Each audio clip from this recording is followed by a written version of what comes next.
नमस्कार, मैं दुर्गेंद्र चौहान।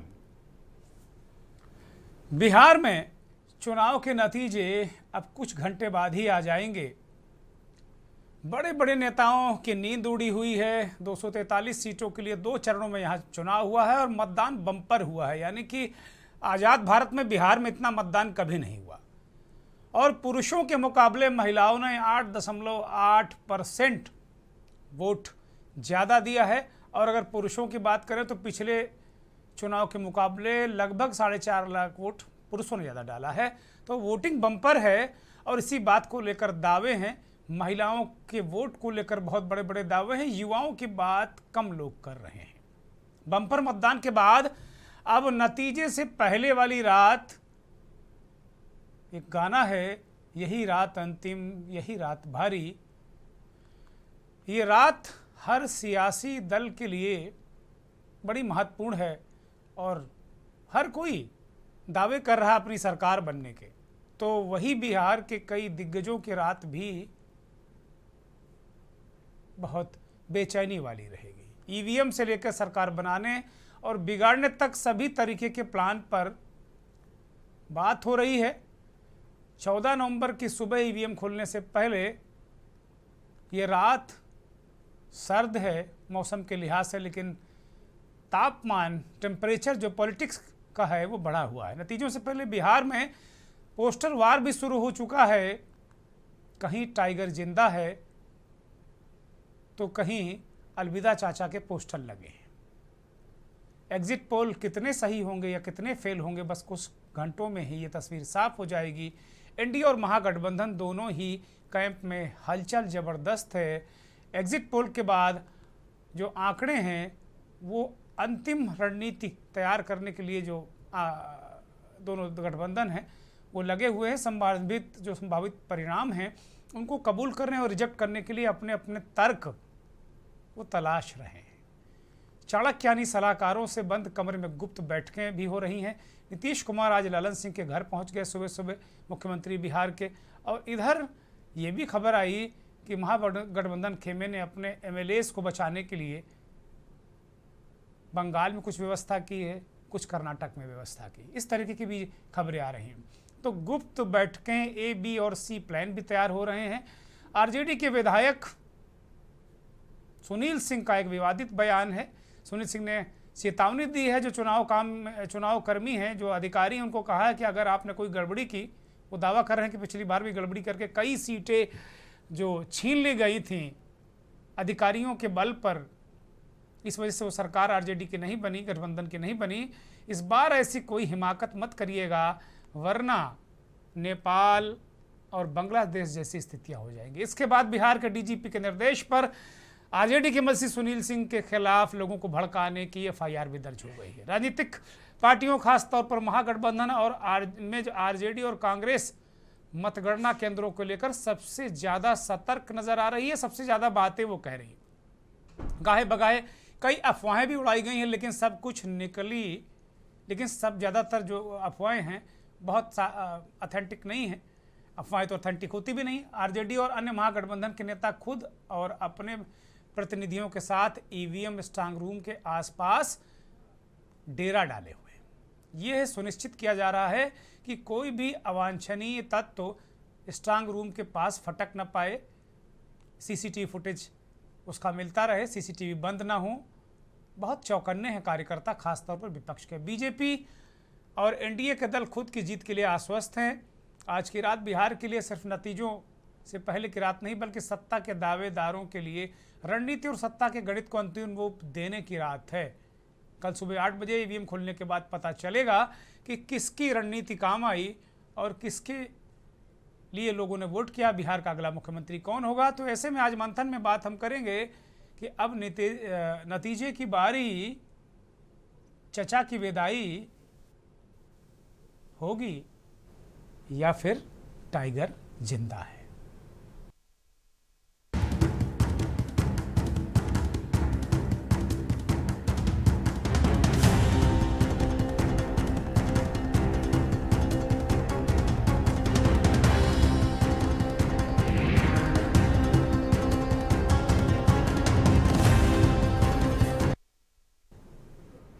दो तस्वीरें स्क्रीन पर लाई जाएं, बड़ी महत्वपूर्ण तस्वीरें हैं आज की। अगर कहा जाए तो पूरी day of the picture of the day हैं। अलविदा चाचा, ये समाजवादी पार्टी के बिहार के प्रदेश अध्यक्ष हैं, जिन्होंने आरजेडी मुख्यालय के बाहर ये पोस्टर लगवाया है, अलविदा चाचा। और दूसरी तरफ जेडीयू के कार्यालय के बाहर ये पोस्टर लगा हुआ है, नेताजी हैं, इन्होंने लगवाया है टाइगर अभी जिंदा है। यानी नीतीश कुमार को वो कह रहे हैं कि ना, अब इस कहीं फेर मत रहिएगा, नीतीश कुमार मजबूत हैं और सरकार बनाने जा रहे हैं। तो कुल मिला के इस तरह की चीज़ें आई। उत्तर प्रदेश के मुख्यमंत्री, पूर्व मुख्यमंत्री अखिलेश यादव, उत्तर प्रदेश के मुख्यमंत्री योगी आदित्यनाथ लगातार इस बात को कह रहे हैं कि बिहार में एनडीए की सरकार बन रही है, और योगी जी ने ज़बरदस्त तरीके से वहाँ प्रचार भी किया है, और उनका स्ट्राइक रेट भी पूर्व के चुनाव में बहुत अच्छा रहा। लेकिन पूर्व मुख्यमंत्री अखिलेश यादव ने प्रेस कॉन्फ्रेंस के दौरान जब पत्रकारों ने सवाल पूछा तो उन्होंने कहा कि तेजस्वी वहाँ मुख्यमंत्री बन रहे हैं। सुनील सिंह का बयान है, कुछ बयानात हैं, ये पोस्टर हैं, प्रतीकात्मक हैं। कल पता चल जाएगा कि टाइगर दहाड़ रहा है या चचा की विदाई हो गई है। बयान सुनिए। हमने पहले भी कहा था कि 14 तारीख को रिजल्ट होगा और 18 तारीख को ओथ सेरेमनी होगा। यह निश्चित तौर पे होने जा रहा है। जो फीडबैक हम लोगों को मिल रहे हैं, भाजपा और एनडीए के पसीने छूट रहे हैं, लोग बेचैन हैं, बौखलाहट में हैं, जिस हिसाब से मतदान हुआ। वोट लेने के चक्कर में काम करते हैं, और हमारा काम वोट से कोई रिश्ता नहीं है। हमारा काम है, क्योंकि लोगों की सेवा करना ही हमारा धर्म है, इसलिए हम काम करते हैं। हम वोट की चिंता नहीं करते। ये तो जनता मालिक है, उसको जो लगे, जिसको अपना सेवक बहाल करे। हम तो सेवक हैं, बहाल करना है बहाल करिए, लेकिन मेरा काम है सेवा करना। तो हम लोगों ने इतने दिनों से सेवा की, तो हम लोगों का काम है सोचना कितना दूर तक काम किया। अब हम आकलन कर रहे हैं पूरे बिहार में, जो काम कर रहे हैं उसकी प्रगति की समीक्षा करते हैं, देखते हैं उसके आगे और क्या जरूरत हो सकती है, उसके बारे में सोचते हैं। बिहार में तेजस्वी मुख्यमंत्री बनने जा रहे हैं, कोई कंफ्यूजन नहीं कि भारतीय जनता पार्टी एक निर्णायक, प्रभावी और ऐतिहासिक विजय की ओर एनडीए के साथ बढ़ रही है। मैं एक शब्द का प्रयोग कई बार करता हूं कि राहुल गांधी होमवर्क नहीं करते हैं, तो हमें लगता है कि राहुल गांधी के संपर्क में आके तेजस्वी बाबू का भी वही हाल है। तो कुल मिलाकर ये बातें नेता कर रहे हैं। नीतीश कुमार भी उनको भी अभी हम सुनवाएंगे, लेकिन वास्तव में ये अपने आप में ये बहुत महत्वपूर्ण है, और चुनाव बड़ा महत्वपूर्ण है। अब जो ज़्यादातर पोलस्टर जो हैं, जिन्होंने 11 तारीख की शाम को जो एग्जिट पोल दिए, उनमें ज़्यादातर ने भयानक रूप से एनडीए का तूफान बिहार में दिखाया। लेकिन कल जो आए उसमें हमारा महागठबंधन लड़ता नजर आया कहीं ना कहीं। महिला वोटों की बात जो हो रही ज़बरदस्त तरीके से, महिला वोट इसको आधार बताया जा रहा है। अगर एक्सेस माई इंडिया के पोल को अगर आधार माने हम एग्जिट पोल को, तो 40% वोट महिलाओं का महागठबंधन को मिला है और 45% एनडीए को मिला है। युवाओं का वोट ज़बरदस्त तरीके से जो 22 से लेकर 28 तक है महागठबंधन को मिला है, नौकरी, दवाई, पढ़ाई, सिंचाई, कमाई, बेरोजगारी के मुद्दे पर। तो हम किस बिना पर ये कह सकते हैं कि साहब महिलाएं जो हैं उन्होंने एनडीए के सर पर ही ताज रख दिया, अगर ऐसा नहीं हुआ। लेकिन जो ग्राउंड रिपोर्ट है, ग्राउंड पर जो पत्रकार हैं इन बातों को कहते हैं। इन सब चर्चा के बीच कोई जन सुराज की ज़्यादा चर्चा नहीं कर रहा है। जन सुराज को बहुत स्त्रिंक मान रहे हैं लोग, लेकिन मेरा अपना मानना है कि जन सुराज अगर सिकुड़ेगी तो एनडीए को नुकसान, फायदा, और जन सुराज बढ़ेगी तो एनडीए को नुकसान होगा। तो जन सुराज एक बहुत बड़ा की प्लेयर इस पूरी उसमें है। जैसा कि पिछली बार चिराग पासवान की भूमिका थी, और चिराग पासवान, कांग्रेस और तमाम जो दल हैं सहयोगी दोनों गठबंधनों के, उनका प्रदर्शन देखने लायक होगा कि अगर वो अच्छा प्रदर्शन करते हैं तो दोनों गठबंधनों की स्थिति और बेहतर होगी। तो हमारे साथ इस कार्यक्रम में मेहमानों का एक पैनल जुड़ा हुआ है। लेकिन उससे बात करेंगे मेहमानों के पैनल से। लेकिन पहले तेजस्वी यादव, नीतीश कुमार, अखिलेश यादव और आरजेडी के मंत्री सुनील सिंह का बयान सुनिए। महागठबंधन नहीं, पूरी आम पब्लिक रोड पे उतर जाएगी। जो कुकृत आपने वर्ष 2020 में किया कि 4-4 घंटा आपने काउंटिंग रोकवा दिया, 4-4 घंटा किसी को बारे में किसी को कुछ पता नहीं था, वो काम अगर इस बार होगा तो या तो मेरा उम्मीदवार बाहर आएगा या वो जो रिटर्निंग अफसर होगा वो बाहर आएगा। मैं आपको चेतावनी देना चाहता हूं, पूरी जनता सड़क पर आएगी और वो दृश्य देखने को मिलेगा जो आपको नेपाल में देखने को मिला है। और पूरी जनता इस चीज से आशंकित है कि ये बेईमान लोग, जिस चुनाव आयोग के बारे में साख पर उसका बट्टा लग चुका है, जितने रिटर्निंग अफसर हैं, किस तरह से उनकी पोस्टिंग की गई है, तो यह पूरी जनता आशंकित है कि कहीं न कहीं आप बेईमानी कीजिएगा तो आपको भी नेपाल का दृश्य यहां पर देखने को मिलेगा।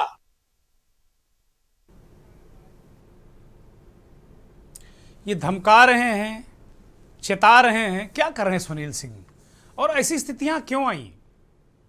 पिछले जो 2020 के चुनाव को भी हम लोगों ने देखा था, कुछ ऐसी सीटें थी जो बहुत मार्जिनल सीटें थी, 3-4 सीटें ऐसी थी जिनमें ये हो गया कि भाई आरजेडी का उम्मीदवार जीत गया, लेकिन रात तक सर्टिफिकेट न जब मिला, 4-5 घंटे लटका दिया और सर्टिफिकेट मिला तो फिर दूसरे दलों को, बीजेपी और जेडीयू के लोगों को सर्टिफिकेट दिया गया। अब चुनाव आयोग जानता है क्या हकीकत है क्या नहीं है, लेकिन आमतौर पर आरजेडी ने यही बात कही कि नहीं, उनकी 4-5 सीटें छीन ली गई, 10 सीटें छीन ली गई, नहीं वरना सरकार में वो होते। इस बार आरजेडी, कांग्रेस, जितने गठबंधन के लोग हों, पहले से हल्ला मचाने लगे। हल्ला मचाना कहते हैं, जैसे गांव देहात में कोई ऐसा मसला होता तो हल्ला मचने लगता है, आशंका में हल्ला मचने लगता है। और हल्ला मचाने के पीछे मेंटालिटी ऐसी होती है कि अगर हल्ला इतना ज़्यादा मचा दो कि अगर 1% भी कहीं गड़बड़ी की संभावना हो तो ना होने पाए। तो सुनील कुमार सिंह जो आरजेडी के मंत्री, वो हल्ला मचा रहे हैं, जेएनजी को भड़का रहे हैं, उकसा रहे हैं लोगों को कि भाई कल बिहार में कुछ गड़बड़ हो जाए। ये सब चीज़ें हैं और उन पर एफआईआर भी हो गई है। हमारे साथ राकेश रंजन आरजेडी के प्रवक्ता जुड़ गए हैं इस कार्यक्रम में। शैलेंद्र तोमर जेडीयू के प्रवक्ता हैं। देश के जाने माने वरिष्ठ पत्रकार संपादक आलोक भदौरिया जी आ गए हैं इस कार्यक्रम में। दीपक कुशवे जाने माने वरिष्ठ पत्रकार हैं। राजीव रंजन जी वरिष्ठ पत्रकार हैं। डॉक्टर सुनील कौशिक वरिष्ठ पत्रकार विश्लेषक हैं हमारे साथ, और केशव कुमार जी वरिष्ठ पत्रकार और विश्लेषक के तौर पर इस कार्यक्रम में जुड़ चुके हैं। आलोक भदौरिया जी से चर्चा की शुरुआत करेंगे। भदौरिया जी, बहुत सारे सर्वे, बहुत सारी चीज़ें, दोनों गठबंधनों की बातें हो रही हैं, कल तो सब कुछ परिणाम आ ही जाएंगे सामने, लेकिन जो महिला वोटरों की बात की जा रही है कि भाई साहब महिलाओं ने, और जितने हम देख रहे हैं, जो भी पत्रकार लोग बात कर रहे हैं, जो हमारे पास वीडियोस आ रहे हैं, जो सोशल मीडिया पर चीज़ें चल रही हैं, उसमें महिलाएं कह रही हैं कि भाई हमें क्या चाहिए, हमारे पास बिजली है, हमारे पास खाने को पैसा है, हमें रोज़गार के लिए 10,000 दिए। तो उस हिसाब से तो लग रहा है कि भाई जो पोल्स हैं, जो पोलस्टर हैं, भले ही 210, 215 सीटें ना मिल जाए एनडीए को, लेकिन एनडीए की सरकार बन रही है। आलोक जी। धन्यवाद दुर्गेश जी। जी, आपने जो विचार प्रस्तुत किया उसमें सबसे महत्वपूर्ण चीज आपने कही कि ये लोग प्रशासन के ऊपर दबाव इसलिए बना रहे हैं ताकि 1% भी गड़बड़ी ना हो। आप जैसे इतने समझदार और अनुभवी व्यक्ति को भी अगर ऐसा लगता है, ऐसी आशंका होती है कि चुनावों में गड़बड़ी होती है, तो ये मेरे को लग रहा है कि ये लोकतंत्र, ये चुनाव आयोग के लिए भी सोचने का विषय, पहला जी। दूसरा, अब सवाल ये आता है कि मुद्दा क्या है। 2018 में, मतलब अगर आप 2014 में चलिए और थोड़ा पीछे चलते हैं। 2014 में एक बच्चा 18 साल का था, 2 करोड़ का रोजगार था। 2025 में उसकी उम्र कितनी हो गई? 29 साल जी। ठीक है, कोई बात नहीं, कितने को रोजगार मिला मैं इस पे जाता ही नहीं। मैं दूसरी चीज पे जाता हूँ। अब आप कह रहे हैं कि उसकी माँ को, मैं तो उसकी माँ की बात कर रहा हूँ। मैं देखिए, जब भी आप महिलाओं की बात करते हैं तो 25 और 30 साल की महिला की क्यों बात करते हैं जी? क्या आपको ऐसा नहीं लगता कि 35 साल की भी महिला हो सकती है, 40 की भी हो सकती है, 45 की भी हो सकती है, सभी आयु वर्ग की हो सकती है ना? तो अगर कोई मान लीजिए 35 और 40 साल की अगर आयु की महिला है और उसको बच्चे को नौकरी नहीं मिल रही है और उसको 10,000 मिल रहा है, तो क्या आप ताली और थाली बजाएंगे? पहला सवाल। दूसरा, मुझे लगता है कि यहाँ पर चुनाव को, महिलाओं को लेते हुए कुछ थोड़ा सा एक अतिरेक हो रहा है।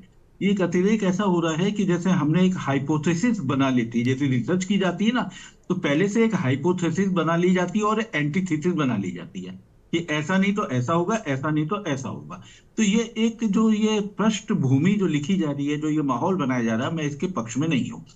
इसलिए इसके पक्ष में नहीं हूँ क्योंकि तमाम जो सर्वे हुए हैं उनका सैंपल साइज बहुत ही दयनीय है।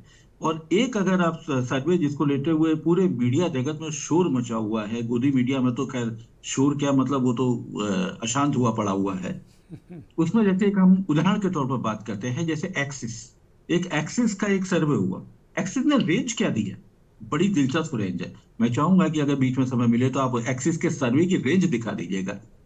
20% तक का डेविएशन है। जी जी 20%, 20% से भी ज्यादा। मेरे ख्याल से मेरी मैथमेटिक्स 121 से 141 सीटें तक दिखाया उन्होंने। 121 से 141, 20% से भी ज्यादा होगा। जी। कुछ पैनलिस्ट मेरे को करेक्ट कर सकते हैं कि कितने परसेंट होना है, 22%, 23%। मेरी मैथमेटिक्स अच्छी नहीं है, जी। पहली बात। तो अगर इतने डेविएशन के साथ में अगर कोई वो सर्वे होता है तो मेरा मानना है कि इन सर्वे को हम लोगों को किसी बंगाल की खाड़ी में फेंक देना चाहिए, पहली जी बात। जी अब दूसरी बात है कि मुद्दा क्या है। मैंने एक चीज और महत्वपूर्ण कही थी कि आप महिला की 10,000 की बात कर रहे हैं, मैं महिला के बच्चे की 10,000 की बात कर रहा हूं।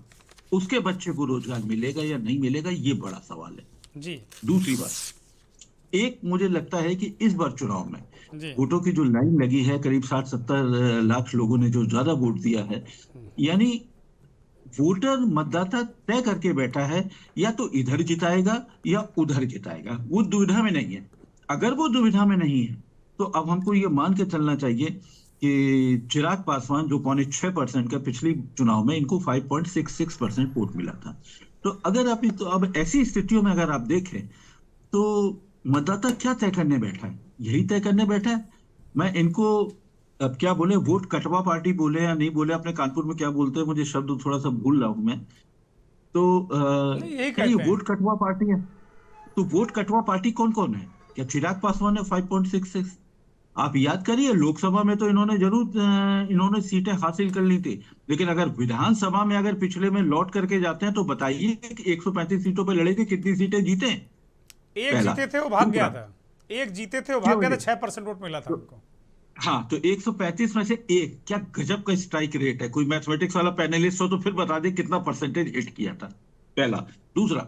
दूसरी एक पार्टी है AIMIM, ये भी हमेशा चुनाव के वक्त ही कूदती है। वो कभी भी 3 साल तक 4 साल तक वो मतलब विधानसभा सीटों पर या सीमांचल पे मेहनत नहीं करती है, केवल उसी समय उतरती है। अब तीसरे नंबर पे एक और पार्टी है, मैं उसको लेना चाहूंगा, वो है जन स्वराज पार्टी। कुछ जगह उनको 8% वोटों की बात की जा रही है। 8% वोट बहुत होता है, कम नहीं होता। पहली बार कोई चुनाव मैदान में उतर रहा है, आपकी देखिए आपकी सांगठनिक क्षमता कितनी है ये आपको पता चल जाएगा। लेकिन पहली बार चुनाव लड़ने पे 8% वोट हासिल करना एक चमत्कार से कम नहीं जी। है। तो बहरहाल मैं ऐसे किसी चमत्कार को नमस्कार नहीं करने जा रहा। तो यानी ये जो 3 लोग हैं जो वोट कटवा पार्टी है, मुझे लगता है कि इस बार बिहार की जनता इन लोगों के साथ में नहीं रहने वाली। वो उसने मन बना चुकी है। अब चाहे देखिए 2 पार्टियां बड़ी होने वाली है, मेरे को साफ दिख रहा है।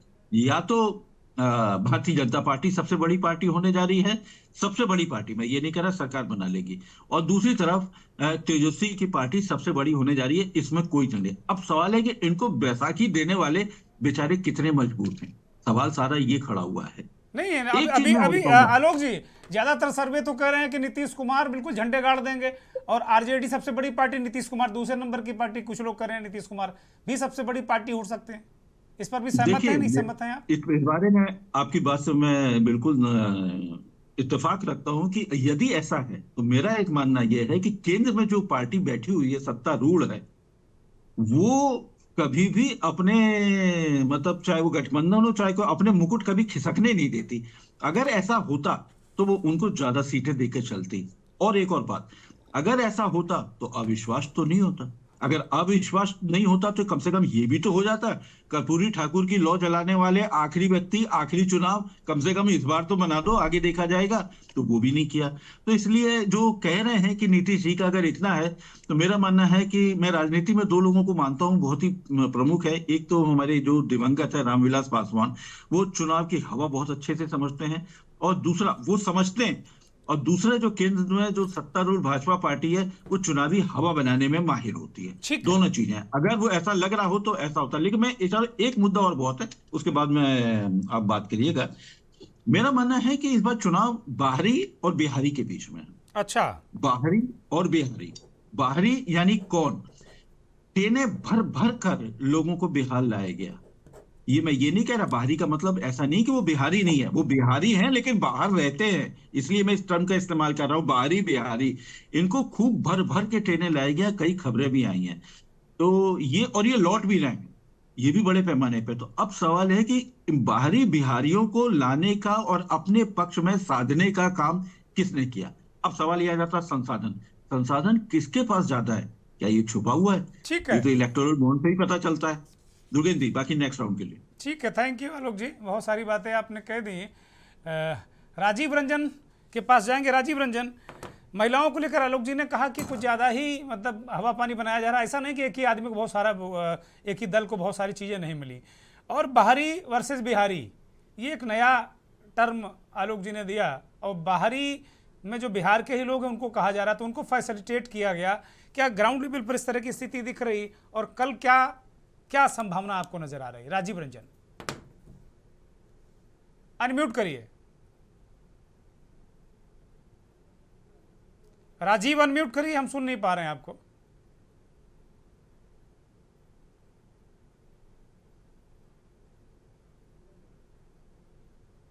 राजीव की आवाज मुझे नहीं मिल रही।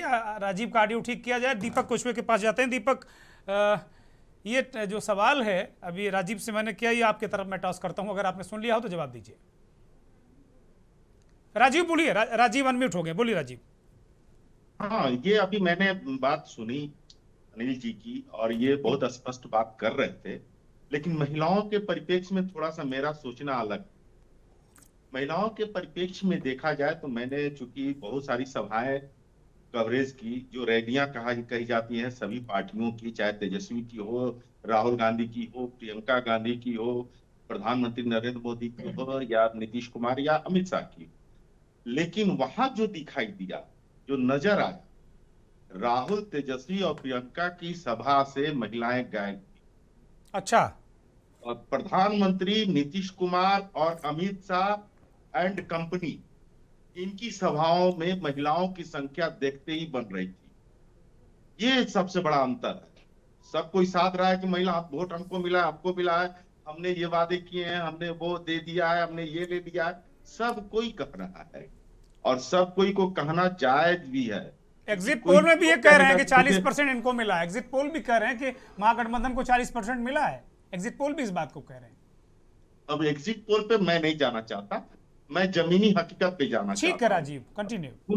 मैंने देखा है, जो समझा है, दोनों चरण का चुनाव भी मैं घूम घूम कर बूथ पे जाता था, दिन भर गया था, तो वो मैंने देखा है। उसके अलावा सभाओं की बात की तो मैंने सभाओं में देखा है, वो साफ दिखाई दे रहा था। कहा गई बात कि 40 या 45% ऐसा नहीं है, गैपिंग बड़ा है।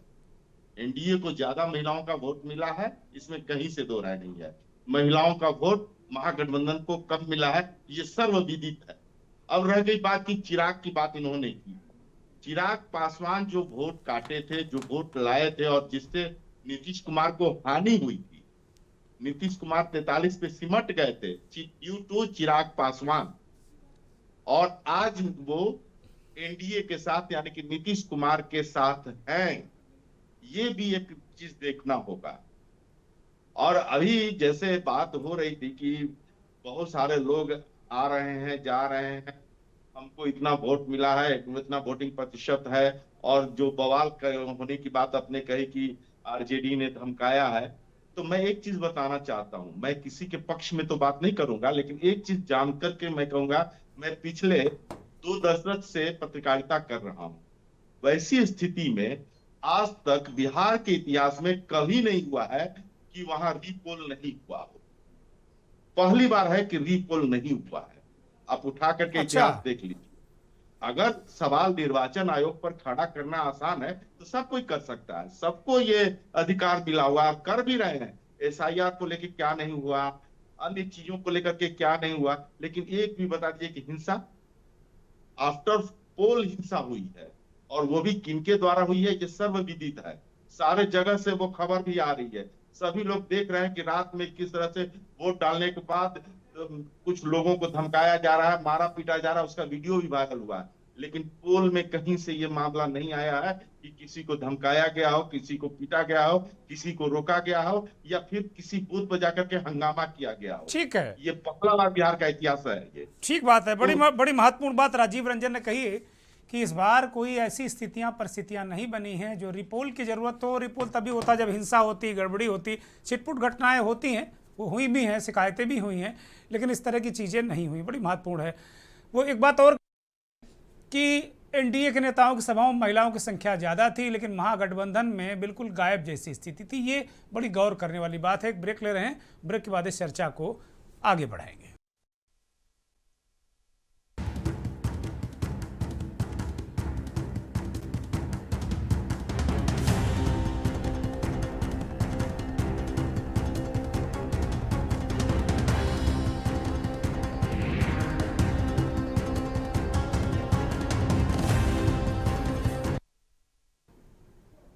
अब नतीजे की बारी, और बिहार चुनाव के नतीजे कल सुबह 8 बजे से रुझान आने शुरू हो जाएंगे और 12 बजे तक तस्वीर साफ हो जाएगी कल।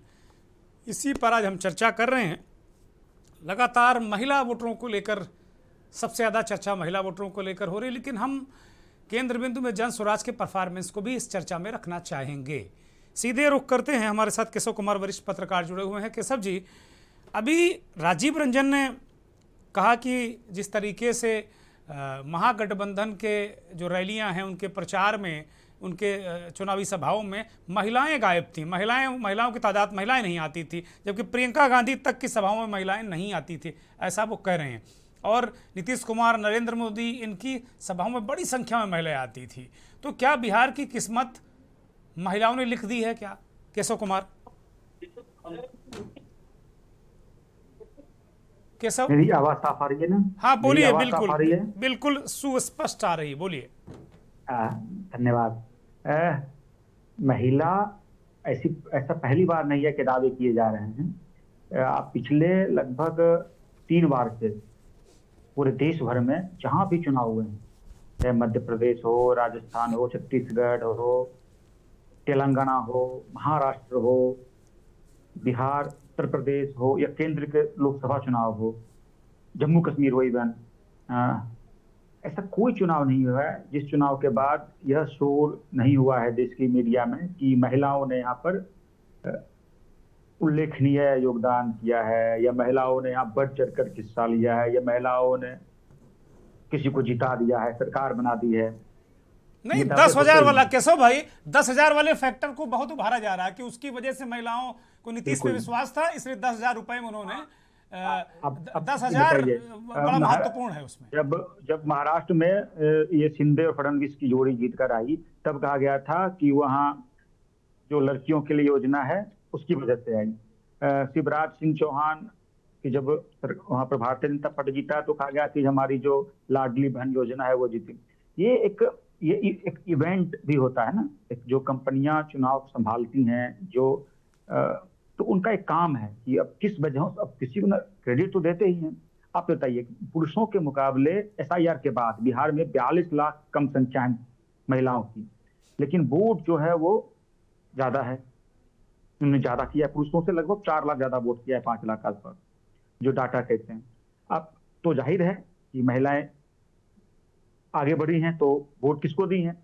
अब न केवल इसका, शराबबंदी को देखिए आप, गौर कीजिए पिछले चुनाव में शराबबंदी का कितना हल्ला हो रहा था कि महिलाओं ने शराबबंदी की वजह से इसको जिताया। तो कोई फ्लैगशिप योजनाओं को ऐसे हमेशा मिलता रहता है मीडिया अटेंशन, ये कोई नई बात नहीं है। बाकी कुछ घंटे बचे हैं, इन कुछ घंटों में ही तय हो जाएगा और उसके बाद तो ऐसे ऐसे आंकड़े आने लगेंगे कि किस आयु वर्ग की महिलाओं ने 18 से 24-25 के वर्ग किसने को वोट दिया है, 25 से 45-35 मतलब तक यूथ किसको वोट वाला दिया है। क्या, यूथ जो यूथ हैं युवतियां हैं ये भी बताया जाएगा कि इन्होंने तेजस्वी को दे दिया? ये भी ऐसी हाँ, संभावना जाहिर है। देख रहे हैं आप कि भाई यूथ ने अब तेजस्वी की तरफ यूथ अट्रैक्ट हुआ? ये भी नरेशन तो हो सकता है। आप आएगा ही आप देखिएगा। कल दोपहर से, कल 12, साढ़े 11-12 बजे से तमाम टीवी चैनल्स पर और अगले दिन अखबारों में इस तरह अच्छा आएंगे, केशव क्योंकि भाई, उनको भी आपकी बातचीत से मुझे लग रहा है कि आप मुतमईन हैं कि महागठबंधन की सरकार आ रही है। अब आपकी बातचीत से मैंने आउटलाइनिंग तय कर दी है। ना मैं किसी तरह का इस तरह मैं किसी सेफोलॉजिस्ट हूं नहीं मैं और दूसरी बात कि मैंने बहुत सारे सेफोलॉजिस्ट को औंधे मुंह गिरते हुए देखा है पिछले कई वर्षों से। मैंने बिहार ही नहीं, देश के अन्य राज्यों की भी चुनाव को कवर किया है सड़कों पर जाकर, और यहाँ दिल्ली में भी देखता हूँ। मुझे किसी तरह से सेफोलॉजी पर, मुझको उस पद्धति पर विश्वास है जो रिसर्च मेथोडोलॉजी है उस पर। मेरा इस तरह का आपको पता है कि कितना सामान्य, अगर आप रिसर्च करें एक जिले में सर्वे करें, या बिहार जैसे 40 लोकसभा क्षेत्र है, 243 विधानसभा क्षेत्र है, उसके सर्वे करने में आपको न्यूनतम खर्चा अगर होना है तो कम से कम आपको 15 दिन का समय लगेगा। कम से कम खर्चा है। अब आपको मैं बैठ के जोड़वा सकता हूँ, आप खुद जोड़ सकते हैं, आप इतने अच्छे पत्रकार हैं। कम से कम 75 लाख से 1 करोड़ रुपए खर्च होते हैं। अगर कोई सामान्य खर्च करे तो बिल्कुल ठीक कर रहे हैं। वो खर्चा कहाँ से आता है? आपको जिन जिन लोगों के नाम आप देख रहे हैं, अब दैनिक भास्कर ने जो किया है उसने कहा है कि हमारे रिपोर्टर्स का व्यू है, ये हमारे रिपोर्टर्स ने जो जमीन पर समझा है वो है। इतनी सा अफवाही से बाकी लोगों कहते भी नहीं है। अब नामालूम से सर्वे एजेंसी जो है उसके बारे में आप जांच करिए, अब वो भी तैर रहा है जिसका कोई वजूद नहीं है, जिसका सोशल मीडिया पर नहीं, लेकिन केशव भाई तमाम सर्वे सच में होते रहे ना, तो इसको हम कैसे कहें? अभी नहीं, तमाम सर्वे कभी सच नहीं होते। हाँ, इक्का दुक्का वो तुक्का लगता है, इक्का दुक्का तुक्का लगता है। अच्छा, आप गौर नहीं तो अच्छा आप ये बताइए, आपके पास क्या खबर है? मुकाबला सीधे सीधे कांटे का है या एक तरफा है? देखिए, जो मैंने वहां जाकर के देखा था और जो दूर से देख रहा हूं और मीडिया की निगाहों से खास करके, और जो पत्रकारों से बात होती है और आम लोगों से बात होती है, उनका कहना है कि नीतीश कुमार का पलड़ा भारी है, इसमें किसी को संदेह नहीं है। सब लोग लगभग इस पर एक मत हैं। अच्छा। और जो लोग महागठबंधन को लेकर कह रहे हैं वो उतने कॉन्फिडेंट होकर बोल नहीं पा रहे हैं। ठीक बात आप देख रहे होंगे सुनील सिंह का वीडियो, तो सुनील सिंह का जो वीडियो आपने भी चलाया देखा होगा, उनके चेहरे पर वो एक जो आत्मविश्वास ऐसा नहीं है, वो हवाइयां उड़ती हुई हैं, और बयान में जो आ रहा है। ठीक है, राकेश रंजन मुस्कुराने की कोशिश कर रहे हैं कि उनकी हवाइयां नहीं उड़ी, ऐसा वो बताने की कोशिश कर रहे हैं। राकेश रंजन, मैं आपके पास आ रहा हूं, फिर बाकी हमारे जो 2 वरिष्ठ पत्रकार हैं उनके पास में जाऊंगा। राकेश रंजन, अभी दीपक ने भी कह दिया, सारे सर्वे कह रहे हैं, ज्यादातर लोग कह रहे हैं, आलोक जी केवल आपके पक्ष में खड़े होते दिख रहे हैं कि वो कहीं ना कहीं उनको लग रहा है कि मुकाबला कांटे का है। आप बिल्कुल उड़ नहीं जा रहे हैं हवा में। आलोक जी की बातचीत से मुझे ऐसा लग रहा है। आलोक जी असहमत होंगे तो कह देंगे कि नहीं दुर्गेंद्र चौहान आप गलत बात कह रहे हो, लेकिन मुझे लग रहा है कि आलोक जी कह रहे हैं कि बिल्कुल कोई धारणा अभी बनाने की जरूरत नहीं है, क्योंकि अभी मुकाबला कड़ा हुआ है और नतीजे आने बाकी हैं। तो एक तो आप लोग ये सब हताशा वाली बातें क्यों करने लगे कि भाई हम निपट लेंगे और सड़क पे आ जाएंगे, क्या बातें हैं? दुर्गेंद्र भाई जी, आप सभी को नमस्कार। नमस्कार। अपने अधिकारों के लिए सजग होना और चोरी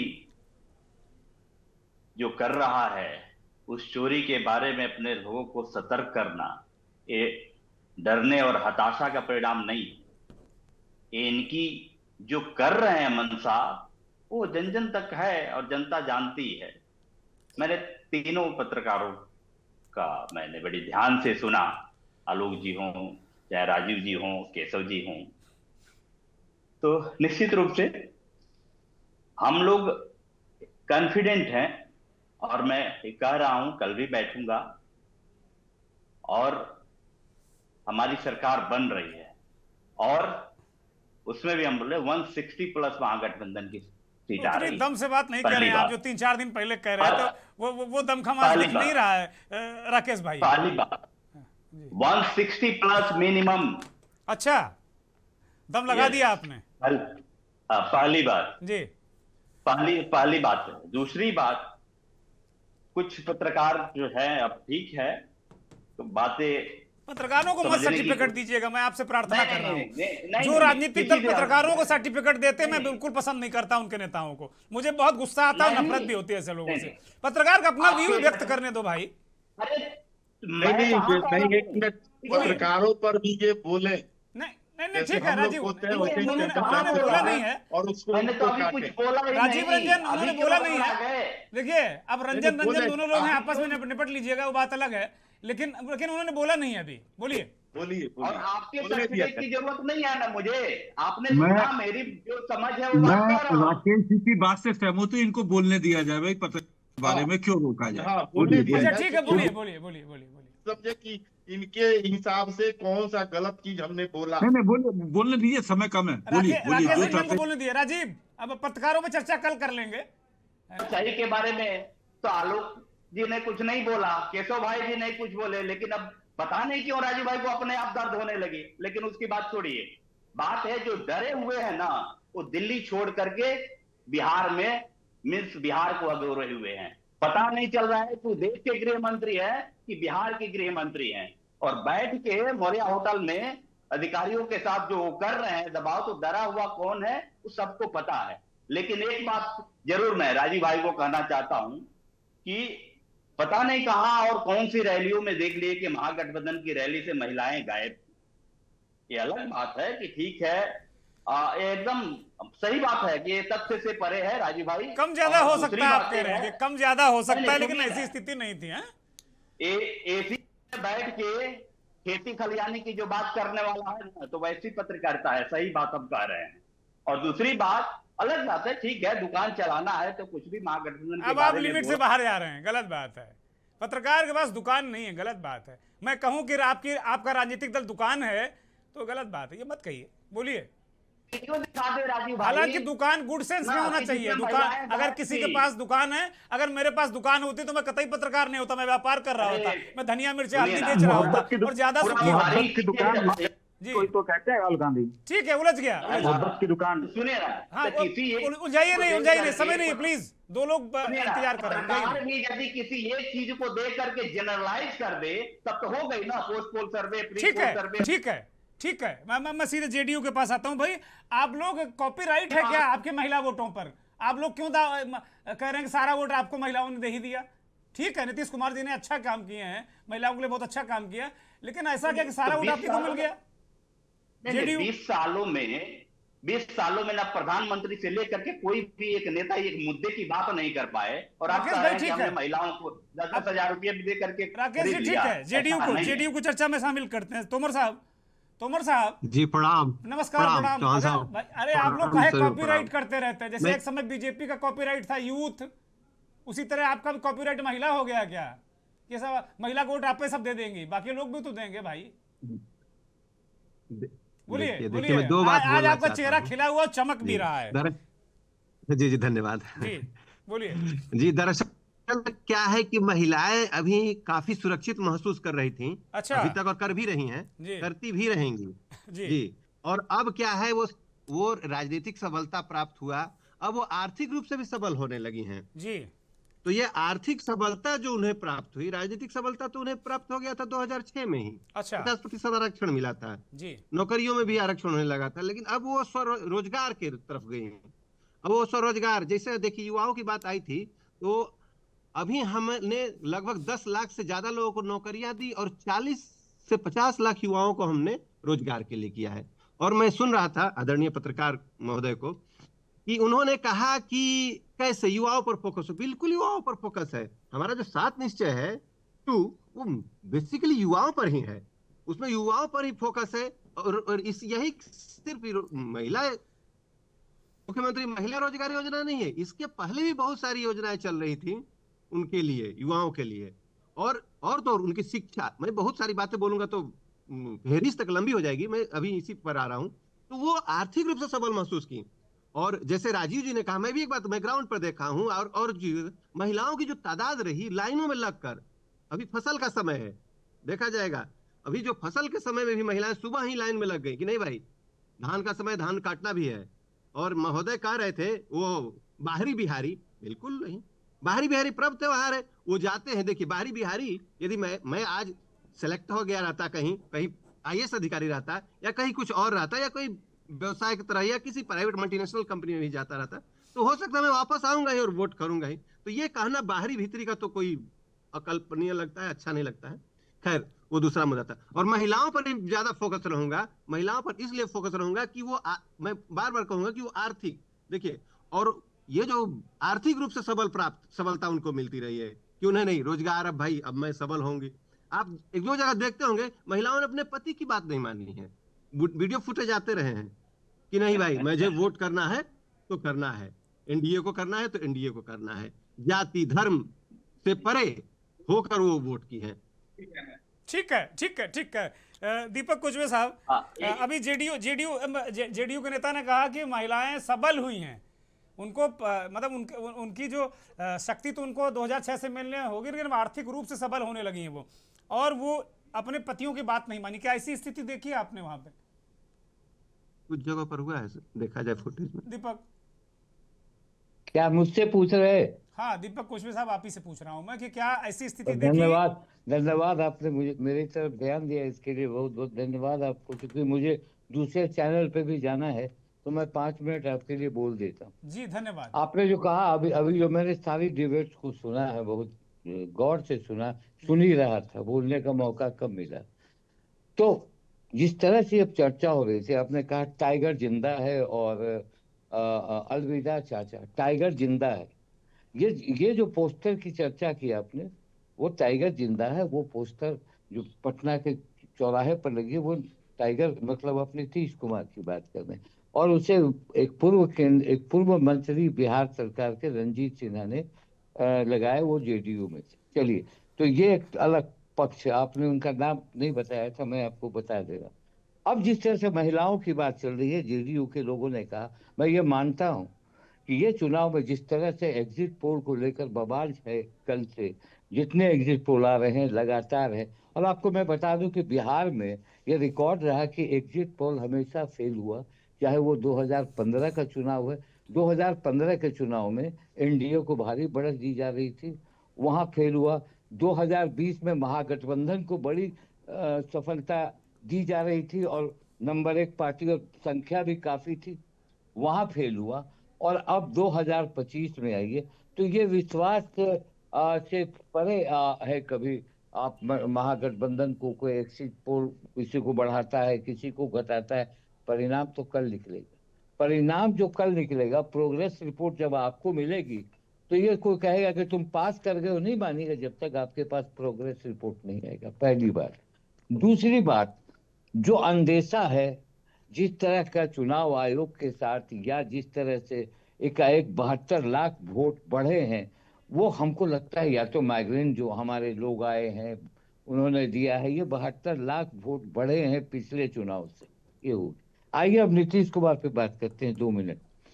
नीतीश कुमार डेफिनेटली जो उन्होंने काम किया महिलाओं के लिए, तो सिर्फ 10,000 रुपये नहीं दिया। और ये 10,000 रुपया जो है, आप जानते हैं कि त्योहार के समय अगर किसी महिला को 10,000 मिलता है तो वो उसके बारे में क्या समझती है, पहला ये सवाल है। दूसरा, नीतीश कुमार ने जो महिलाओं के लिए काम किया, साइकिल योजना की जो बच्चियां थी वो आज बड़ी हो गई, वो चुनाव देने के लिए नीतीश कुमार की एडमायरर। तो कहीं ना कहीं शराबबंदी का मसला है, आशा बहनों का मामला है, और मौके पर उन्होंने एक ट्रम्प कार्ड खेल दिया और उन्होंने 10,000 रुपया और 2 लाख की बात कर दी। तेजस्वी ने भी कहा कि मैं 30,000 दूंगा, मगर ट्रांसफर हो जाना और आश्वासन में फर्क होता है। और ये मैं नहीं कहता कि तेजस्वी को महिलाओं ने वोट नहीं दिया। जिस बेटे की जिस माँ का बेटा बेरोजगार है, तो बेटा अगर उनके साथ है तो माँ भी उनके साथ होंगी। ऐसा नहीं होगा कि माँ अलग जाकर नीतीश कुमार के लिए। तो ये जो 61% है, 2020 में 57% महिलाओं ने वोट दिया था ये। और आप मान लीजिए कि 3 करोड़ के आसपास महिला वोटर है बिहार में, जिसमें कि 1,25,00,000 को आपने दिया है, तो 1 करोड़ बाकी महिलाओं का क्या रुख होता है वो भी देखने वाली बात है। तो मिला जुला के ये जो सर्वे रिपोर्ट है, इस सर्वे रिपोर्ट को मैं खारिज तो नहीं करता, मैं ये नहीं कहता कि पूरी तरीके से खत्म है, मगर ये जरूर कहता हूँ कि सर्वे रिपोर्ट गलत होता है। ये मैं नहीं कहता कि सर्वे रिपोर्ट सही होता है, मगर हाँ एक बात जरूर देखने को मिल रहा है कि नीतीश कुमार के चलते एनडीए को एज है। नीतीश कुमार ने जिस तरह से नीतीश कुमार को लोगों ने कहा था कि वो बीमार रहते हैं, मानसिक तौर से कमजोर है, उस नीतीश कुमार ने 60 विधानसभा क्षेत्रों में, जिसमें मैक्सिमम उन्होंने इस पे बाय रोड सफर तय किया। दूसरी ओर तेजस्वी ने जगाया, तेजस्वी ने नौजवानों को जगाया, जो बेरोजगार है वो तो उन्होंने जगाया था 2020 में, जब वो नौकरी देने को लेकर आए, और वो जब नौकरी लेके उन्होंने एक मुद्दा बनाया, तो आपने देखा कि जीतते जीतते हार गए, 12,000 वोट से वो पिछड़ गए।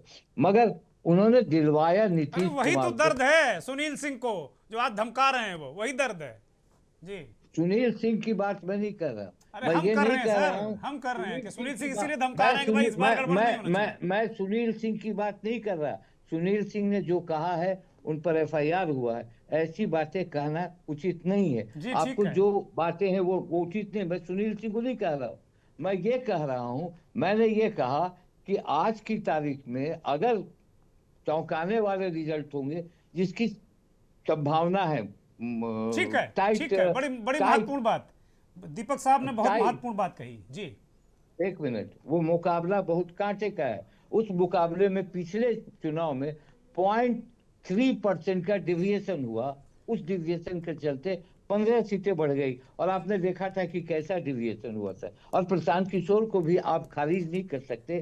प्रशांत किशोर ने जिस तरह से 3 साल मेहनत की है, और जिस तरह युवाओं को अपने तरफ लाया है, तो अगर वो 8% या 10% लाते हैं, तो एक चौंकाने वाला वो आंकड़ा होगा, और वो बिहार की इस चुनाव में एक मामला बना सकता है। धन्यवाद जी मैं यही कहना चाहता हूं। धन्यवाद डॉक्टर सुनील कौशिक।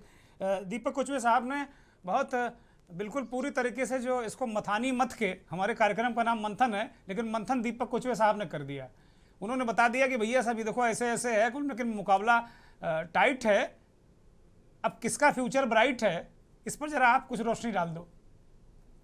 देखिए 2020 के चुनाव में आप देखेंगे कि चिराग पासवान जी और कुशवाहा जी एनडीए के साथ नहीं थे, और ये हम सब लोग मान के चल भी रहे थे कि चिराग पासवान ने जेडीयू का बहुत नुकसान किया, कुशवाहा जी ने बहुत सीटों का नुकसान किया, और लगभग 38 ऐसी सीटें थीं जहां लगा के जेडीयू को चिराग पासवान ने और कुशवाहा जी ने हराने का प्रयास जो किया था वो सफल हो गया। तो क्या चिराग पासवान और कुशवाहा जी को वापस एनडीए में आने पर क्या जेडीयू को फायदा नहीं मिलेगा, या एनडीए को बेनिफिट नहीं मिलेगा? जन स्वराज के खड़े होने के बाद नुकसान नहीं होगा क्या? हम उल्टा सवाल आपसे करते हैं। मैं वही कह रहा हूं, जो गठबंधन जो दिखा रहे हैं सर्वे, एनडीए को 29 सीटों का फायदा और महागठबंधन को 27 सीटों का नुकसान है। तो कुल मिलाकर के 19 एजेंसियों ने जो सर्वे किया, उसमें बिल्कुल मोटा मोटा देखेंगे तो एनडीए को 153 और महागठबंधन को 85 सीटें। तो क्या जन स्वराज पार्टी जो नुकसान और फायदे की बात आ रही है, और मैं बार बार यही कहता रहा हूं कि 20 से 25 सीटें ऐसी हैं जहां जन स्वराज पार्टी प्रभाव डालेगी। मैं नहीं मानता कि एक सीट भी वो लेके आएंगी, लेकिन मैं 20 से ज्यादा सीटें ये मान के चलता हूं वो हराने और जिताने का मायदा रखते हैं। अब वो सीटें किसके पक्ष में जाएंगी, किसके पक्ष में नहीं जाएंगी, ये निश्चित तौर से कल शाम तक जब निर्णय आ जाएगा तब हम उस पर चर्चा करेंगे। लेकिन इस बार के चुनाव में जन स्वराज पार्टी की महत्ता वैसे ही है जैसे 2020 के चुनाव में चिराग पासवान और कुशवाहा जी ने किया था।